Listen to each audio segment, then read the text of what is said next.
અખિલ ભારતીય વિદ્યાર્થી પરિષદના ઉપક્રમે કુલપતિને એક આવેદનપત્ર પાઠવવામાં આવ્યું હતું, જેમાં કચ્છ યુનિવર્સિટીની સંલગ્ન પરીક્ષા વિભાગના 3 મુદ્દાઓની રજૂઆત કરી યોગ્ય કરવા માંગણી કરવામાં આવી હતી. અખિલ ભારતીય વિદ્યાર્થી પરિષદ દ્વારા આજરોજ કુલપતિને પાઠવેલા આવેદનપત્રમાં જણાવાયું છે કે સેમેસ્ટર 5ના 1 અથવા 2 વિષયમાં અનુત્તીર્ણ વિદ્યાર્થીઓની રિમિડિયમ પરીક્ષા યુનિવર્સિટી દ્વારા લેવામાં આવે તે માટે યોગ્ય કરવું તથા કચ્છ યુનિવર્સિટીમાં પેપર રીચેકિંગ માટે આવતી અરજીઓ જે વિદ્યાર્થીઓના માર્ક્સમાં સુધારો થયો છે તેઓની પાસેથી વસૂલવામાં આવતી પેપર રીચેકિંગની ફી પરત કરવામાં આવે તે અંગે યોગ્ય નિર્ણય લેવાની માંગણી ડૉક્ટર ચંદ્રસિંહ જાડેજાએ આવેદનપત્ર આપી કરવામાં આવી છે.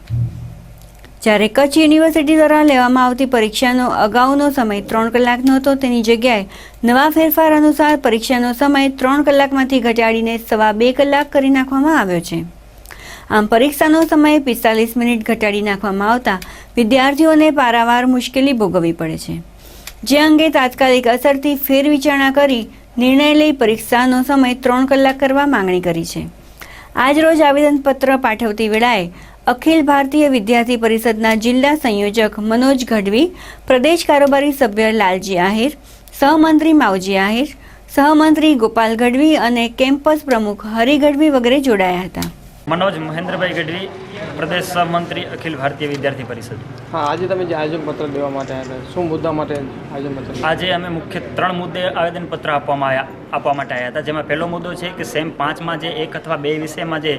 એટીકેટી આવે છે એ વિદ્યાર્થીઓની રિમિડિયલ એક્ઝામ લેવામાં આવે તો સાહેબ શ્રી તરફથી પણ અમને આશ્વાસન મળ્યું છે કે સેમ 6ની પરીક્ષા પછી એ લોકોની રિમિડિયલ એક્ઝામ લેવામાં આવશે. બીજો મુદ્દો અમારો હતો કે જે લોકો રીએસેસમેન્ટ માટે અરજી કરે છે અને એ લોકો એ પરીક્ષામાં પાસ થઈ જાય છે તો એ લોકોના 300 રૂપિયા જે વાંક યુનિવર્સિટીનો છે કે યુનિવર્સિટીના વાંકના કારણે એમના માર્ક્સમાં ઘટાડો આવ્યો તો એ માર્ક્સ સુધરે તો એ લોકોને એમની 300 રૂપિયા લેખે ફી પાછી આપવામાં આવે. અને ત્રીજો અમારો મુદ્દો હતો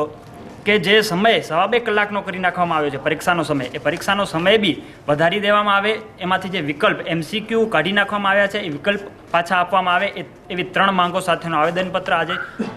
વાઇસ ચાન્સેલર શ્રીને અમે લોકોએ આપ્યો છે. શું એ લોકોએ તમને જવાબ દીધો છે? વાઇસ ચાન્સેલર શ્રીની રજૂઆત કરતાં એમને જવાબ મળ્યો છે કે